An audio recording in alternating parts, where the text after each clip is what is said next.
Hi everyone, this is the Espresso podcast back with our third episode. Today we are joined by Jessica Lee, who is Chief of Staff at Beacons, has headed content for Alpha, a community of over 100,000 women, was a second growth hire at Zagino, a Series C biotech company, was on Boston Inno's 25 under 25, and graduated from Harvard. We're here with one of our podcast writers, Christopher Wang, and have some questions from Lucian Kirby, another writer for the podcast. I'm Sarah, the chief editor of the Junior Economist and director of the Espresso podcast. So without further ado, let's get started. So Lucian asked, can you tell us how you first developed your interest in the tech industry? Like what subjects did you gravitate towards at school or extracurricular activities that you were involved in? Yeah, so growing up, so my dad has been a big influence on me. He founded his own company when I was pretty young, sort of like 10, 11, 12. And then he ended up selling it to a larger tech company, which is where he now works. So entrepreneurship, exploring new technologies was always a really big theme in the family growing up. And in high school, I took a lot of math and computer science classes, and then in college continued to do the same, as well as some economics classes and typical liberal arts education, lots of other subject areas as well. But I think what really cemented my interest in tech, obviously my dad first and foremost, but later on in life, more recently in school and such, was working in venture, and specifically working in venture in college more so than like real life or after school. And that was because in college you're able to be the true general partner, the true decision maker, the true leader of the fund, because it is a fund that's kind of made for you to do that, and a fund focused on college students. And so you really have this new level of agency that you probably can't get in the real world, at least not for many years, until you're like, I don't know, 50 or whatever, and actually working as a general partner, and just being able to do that and talk to founders who were so non-risk averse. I think in lots of colleges, just like overall, there's tons of herd mentality and people gravitate towards like very common career paths like engineering at big tech or consulting or finance. And I kind of got swept up in that for a few years in the beginning of college. But towards the end of college, I found venture, as mentioned, and it was just really great to spend time with these people on campus who I had never even known existed, had never run into them, since obviously they weren't, going to these like consulting talks or interviews or whatever. And they were just like, busy heads down building their companies, and just felt like it was really cool that these people were really taking a huge bet on themselves, their teams, and how they saw the world. And it was really courageous and really refreshing, and just really interesting. And so really enjoyed spending time with these people, as well as the people on the venture side, like me, investing in these companies, and then ended up in venture after school. So that's kind of overall how I got interested in tech. Great, thank you so much. So on back on the topic of college, do you have any advice regarding like the college admissions process for high school students, as well as like what their priorities should be in college? Yeah, so on the first part of the question around getting into college, so the best advice I ever got on getting into college was when you're applying, or I guess there's kind of two pieces of advice there, but the first one is when you're applying, colleges don't want to hire, or not hire, but accept the best person ever. They're not trying to like just have some super smart mathematician or amazing volleyball player at the school. I mean, it can't hurt. It's not a bad thing, obviously. But they really want to find people who can give back to the school. And I don't mean like money or donations later on, so much as like just literally the 4 years that they're actually there, people who will start a really useful club, or people who will do like groundbreaking research, or people who will, be a TA and like really kind of influence positively other students on campus, or people who will start a new research lab or a new publication or whatever it is. And I think too often people don't focus enough on that in their apps. They're always talking about like how great they are, also how great the school is. Like, oh, let's say I'm applying to Harvard, and I'm like, oh, I'm really great at, XYZ. And then Harvard's really great at XYZ as well. It's great. But that doesn't really tell them how I'm going to shape the community positively. They don't really get too much benefit from me sitting in math class and getting a bunch of A's. Like that's fine, better than me failing, but it's not really useful and not long lasting as an impact to the overall community in any way. And so focusing instead on talking about like, what club would you start, or what cool project would you do with an existing club, and writing about that in your essays, talking about that in your interviews, and making sure that really comes across to each school. And so I think that's kind of the first piece of advice. The second piece of advice, also on getting into college, is I think so many times people feel like they need to be like, check off all the boxes, like do a sport, do a music, do the newspaper at school, do a bunch of classes, and then, that's it. And as long as they do kind of those things, it'll really like bolster them. But when you think about the college admissions committee, they have like, 20 seconds to pitch each student in their region. And if you're like, a golf player, but also like a clarinetist, and then you do the newspaper, like that's a pitch, and that maybe was 20 seconds, but it's not very cohesive. It kind of feels like this person is having like an identity crisis of sorts. It's like, what, like who are they? Like, what is kind of their differentiated strength? They're probably just doing it to get into college. Everyone knows you're trying to get into college. Like, colleges don't not know that, but I think kind of really showing passion. And I think what's interesting is that colleges don't actually want well-rounded people. They don't really want someone who's okay at the clarinet, okay at golf, okay at the newspaper. They want people who, they could be like the worst musician ever. They could not run a mile for their life. But they're like super strong in math, or they're super strong in environmental engineering, or something as specific as that. And so I think being able to kind of put all your eggs into one basket, so to speak, not like one activity and do nothing else, but like really make sure that when people read your application, they're not like, oh, Christopher is like someone who does 3 different things, not clear why, or like he's well-rounded, but what use is that? But more like, Christopher might, have no athletic ability whatsoever, no musical talent, but he's like the best, I don't know, like writer ever. And he's just going to be so amazing at writing in here in the future. And so I think making sure you have that cohesive story in terms of like what to do in college.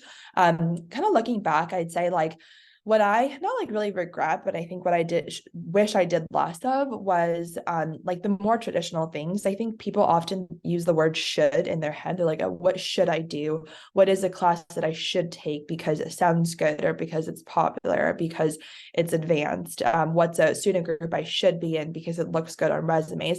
Obviously, there's some things that you have to do, or probably actually should do, but for the most part, there actually aren't so many shoulds, and you should kind of like just remove that word from your vocabulary and instead focus on what you want to do. And I wish I had spent more time like working on startups, working in venture, instead of like doing some random finance groups on campus. I think a second related thing is that so many times people spend most of their like activity time in college being like, oh, I really want to be like the vice president of the, Smart Women Securities, or like some finance group, or what business group. And usually like these groups kind of do some pretty cool stuff. They have some events and whatever, but as a leader in the group, you're mostly just like, honestly, like soliciting food donations from like random places around campus. So people have like free food during meetings. You're like making like Canva banners for like your events. You're making Facebook events. You're sending out emails to pub your events. And like, that's all fine and good, but like, you're not like really learning anything from it. So I think really optimizing for like what you can actually learn versus what title you can get is really useful. And then the last thing I'd say is spend more time with your professors, because like in hindsight, I'm kind of like, these are the coolest people I'll probably ever meet like in my life, like ever again. And like now, having graduated many years ago, like if I reach out to them, maybe they'll respond, but like probably not, unless I have like a very compelling like question. But and I definitely can't just like, go into their office now and like sit down with them. But when I'm a student in their class, or a student in the university in general, I can definitely do that. And they're very likely and inclined to respond to me, and they have office hours for students and all of that. And like these people have won Nobel Prizes, they've done like amazing like consulting work with like the president, and like, the Fed and like all these cool things. And so I think just like, not seeing them as just like, oh, annoying teachers or whatever, and seeing them as like just really cool resources to tap into. And you might think they're like, oh, they're really busy. They probably have no time to talk to me, but actually surprisingly, no one talks to them. And they really love what they do. I mean, they're not getting paid too much, and they just want to teach people and like do research. So they're like the epitome of like doing things for passion. And they would love to talk to people about their work because they love their work. And not too many students are interested in talking to them, surprisingly. And so I think just spending more time on that is what I'd also recommend. Awesome. So for after college, what was your approach to finding a job? And is there anything that you regret or any advice that you would give regarding job hunting? Yeah, so actually, like what I regret is that I spent most of college trying to get an investment banking job because I felt like that sounded good. I felt like it was what my dad wanted me to do. I felt like that's what everybody else is doing. I felt like that's where you could make the most money. But all those things are false. Like my dad actually didn't really care, and he's very happy that I left investment banking. I'm also very happy, which is obviously what matters most. Actually, you don't make that much in the first couple of years relative to like honestly most other jobs. Like I'm making double than what I would have made in the first like couple of grueling years now. And I definitely have like a way better like, dream job right now. And so I'd say like I would just I think if you have good reasons for doing investment banking, like maybe you really like it, and that's totally possible, then you should do it. But you should never, kind of going back to like removing should from your vocabulary, you should never do things because you think your parents think you should do it, or you think your school, your peers, your future self, etc. So I think kind of like thinking about things from a first principles viewpoint, and not just like, oh, investment banking, it's a buzzword, let me go do it. But like, what does it actually mean? Do I actually like it? What's actually involved? What's the lifestyle like? Is that something that I want to do? And so that's kind of like a regret. I really kind of focused on like networking for that, preparing for interviews for that, applying for that for the first, doing internships and student groups and classes in support of that for the first like 2.5 years. And then in the last like 1.5 year of college, I kind of was like, okay, I'm graduating soon. I don't really need to think too much about getting internships or think too much about like becoming a president of a club because I'm going to be like out of here soon anyways. And so I started focusing more on like stuff that would pay off like in the future, not just like 4 years of college, but in my life in general. And I wish I had focused on that way more, like focus on it all 4 years, because the rest of your life is obviously always more relevant than any particular 4 years in most cases. And so that's kind of when I started exploring venture. And I was actually committed to an investment banking job after school. And I was really dreading it. I was like depressed, basically, like just like not myself at all. I was like angry all the time. Like I don't even know, because I felt like I wasn't going to learn anything on the job, not technical skills, because it was just like kind of Excel modeling that you can figure out if you know like math or like logic. And then I wasn't going to like build my network because you're just like sitting in this like room working for like 100 hours a week. When will you ever, meet anyone who's like not the DoorDash delivery person? And so just felt like I would never like, build my network, not like never, but at least not during that job, build my network or learn any skills, and be working crazy hours and like, all the downsides of that, and not doing interesting work. So I actually quit right before I was supposed to start. And so I'd say also don't be afraid to quit jobs. People think it's such a big deal, but like everybody is just an employee. Like everybody's kind of fungible. It might be different if you're like a co-founder leaving your company, but for the most part, if you're just an employee, anybody can leave. It'll be like sad or strange, and people might like not be ecstatic as expected, but it's a very normal thing. So never be afraid to quit a job that you don't like or don't want to do, or don't let quitting be the reason you don't leave, or the fear of quitting be the reason you don't leave.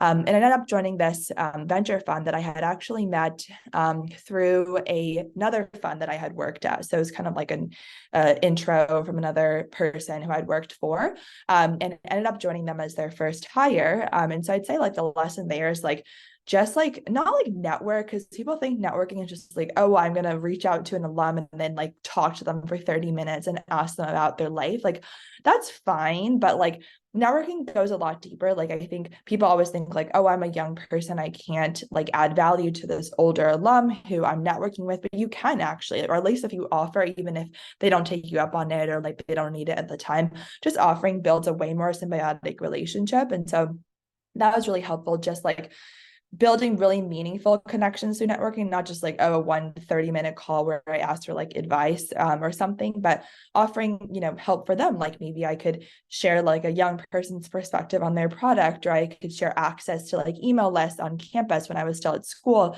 to like pub things for them, or I could even help their kids if they had any with like getting into college or whatnot. And so I think thinking of it as a very symbiotic process is very helpful, because every single job I've gotten has been through networking. I don't think I've like straight up applied to a job since college.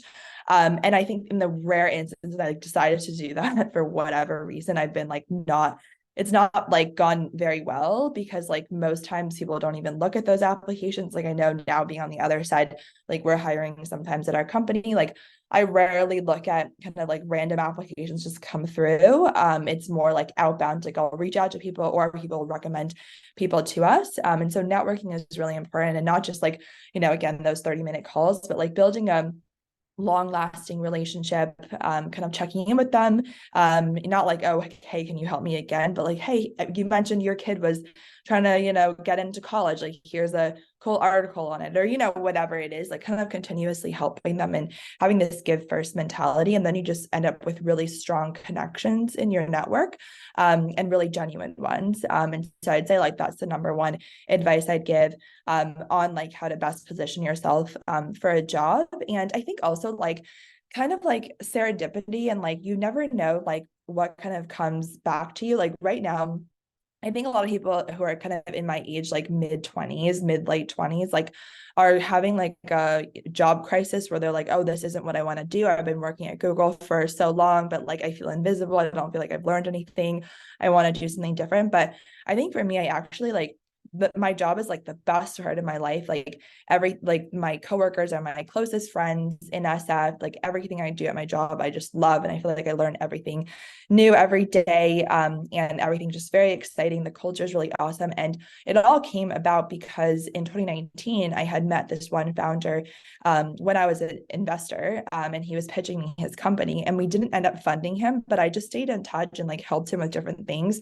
Never even thought about working there, because that's kind of like, I don't know about startups. I don't know if I want to work at one. I'm down to fund them and talk to them, but I don't know if I want to join one. And then they ended up doing pretty well and raising their seed, and I ended up joining as the first hire right after that. And now we're 40 people, full time, and it's just been like the most incredible experience. And literally every single day is like amazing, which is like something I never thought I'd say about my job. And I've learned way more in this job than I have honestly my whole life. And so I think just like, knowing that like things will just kind of come to you, and not trying so hard to force things when the timing isn't right, and like kind of keeping an open mind about like everybody you meet, giving back to everybody you meet, because you never know kind of how things come together. Yeah, for sure. So a little bit more specifically, can you tell us a little more about what you do at Beacon and what the platform itself aims to do?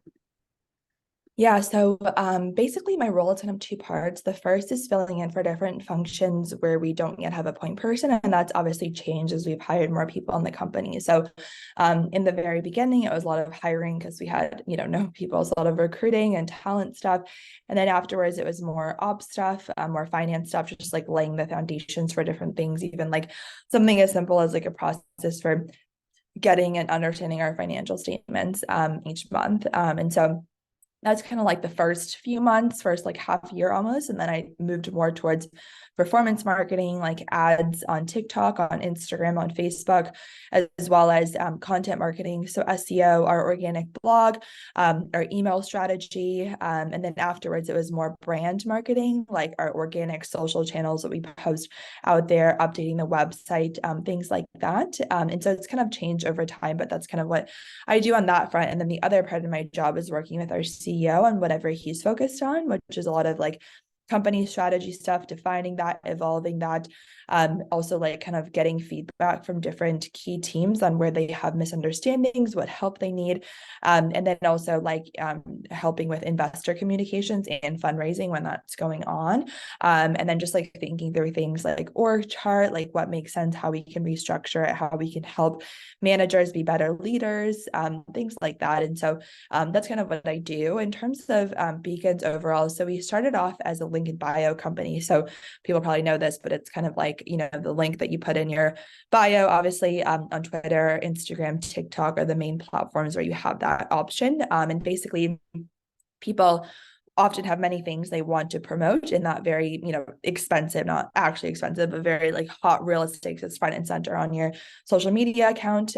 But usually you can only add one link. And so it's like, what do you choose to promote? Is it your, new podcast, or is it your new article, or is it your Instagram page? And with link in bio, we were able to help people create these very easy to build websites that linked out to all of the things they wanted to promote in a very visually appealing way, in a very customized, personalized way as well. So they could really make it their own and make it interactive, and also really easy, no code involved whatsoever, not even like any, intense like technology usage. It was like a few clicks, a few minutes. And so that's where we started off at.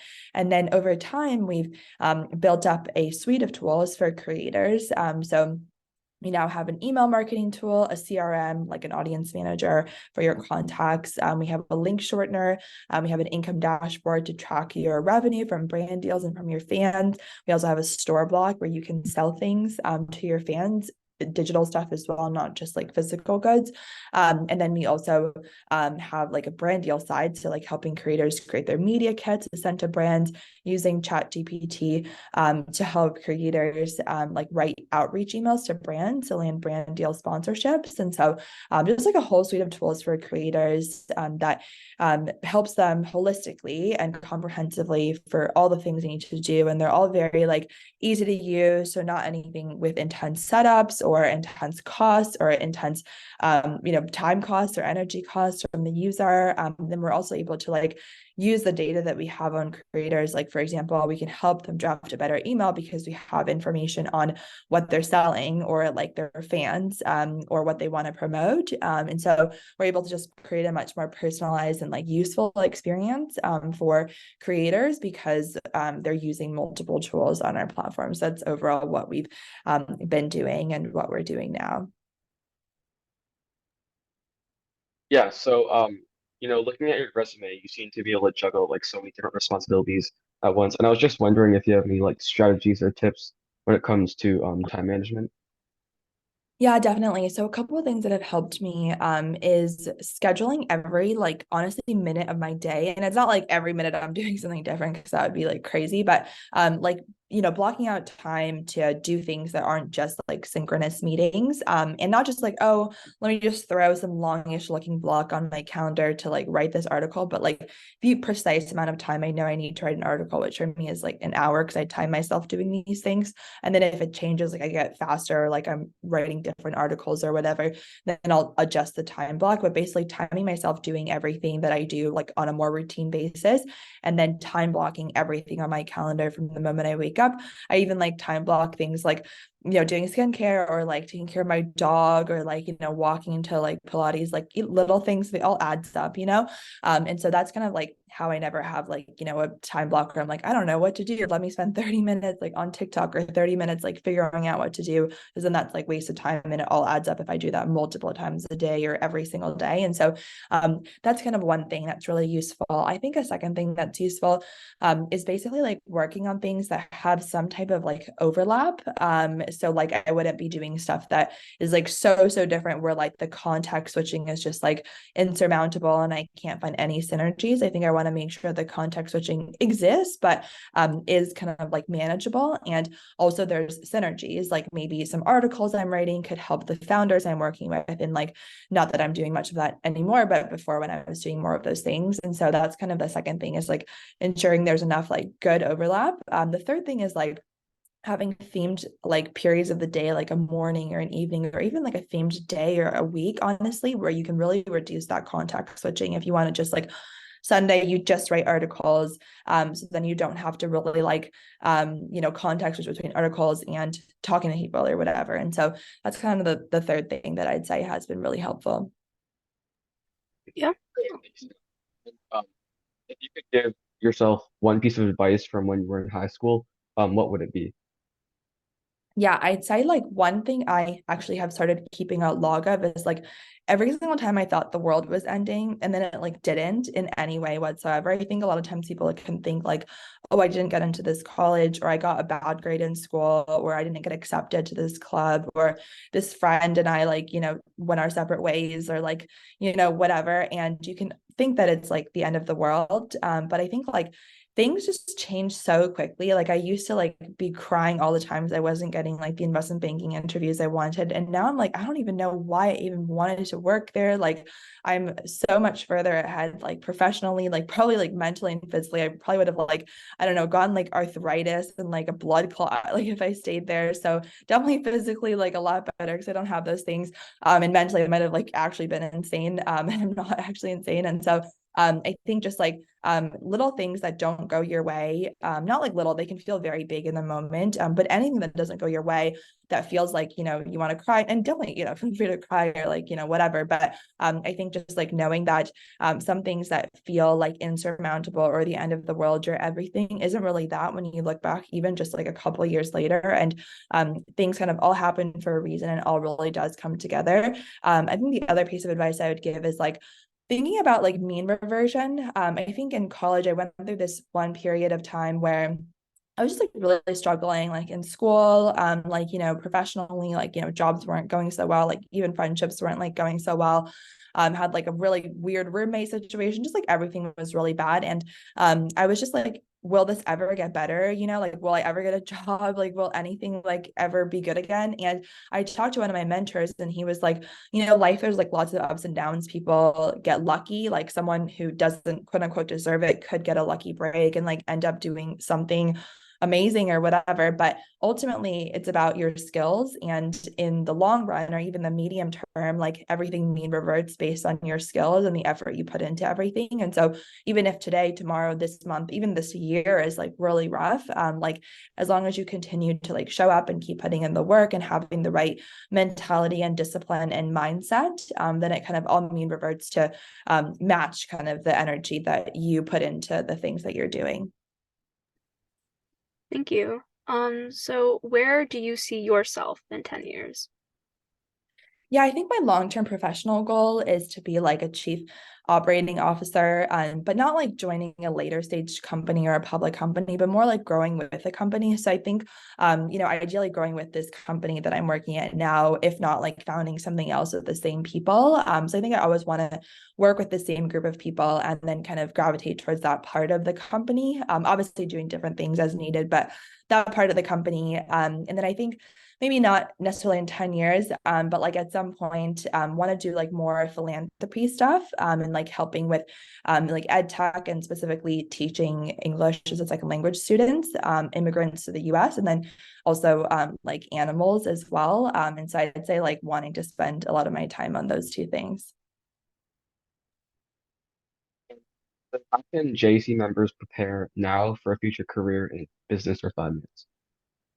Yeah, I think just like reading a lot. I think a lot of times, but reading more like examples, less of like, oh, Porter's five forces or like something like that, because like no one really uses that in the real world. It's just like a business school concept, but like reading and thinking, like reading about if there's a cool company that you really admire, like just reading about like its history, how its founder has thought about stuff, and thinking about like how you could apply that to a company you work at or a company you start. And so I think spending a lot of time like thinking about the world and ingesting information. It could be podcasts and have to be a book or an article, obviously. And so I'd say that. And then I think also like just like being really open-minded when meeting different people, since it's, obviously people are at the foundation of business in general. And like kind of having this, not like a transactional, like, oh, I want to close a deal or like, get some help from this person, but like a really good give first attitude when meeting people in the ecosystem, because it's all like a very long-term thing. Yeah, so those were the questions that we had for you today. Thank you so much for joining us. Yeah, really great to be here. Excited to see this live.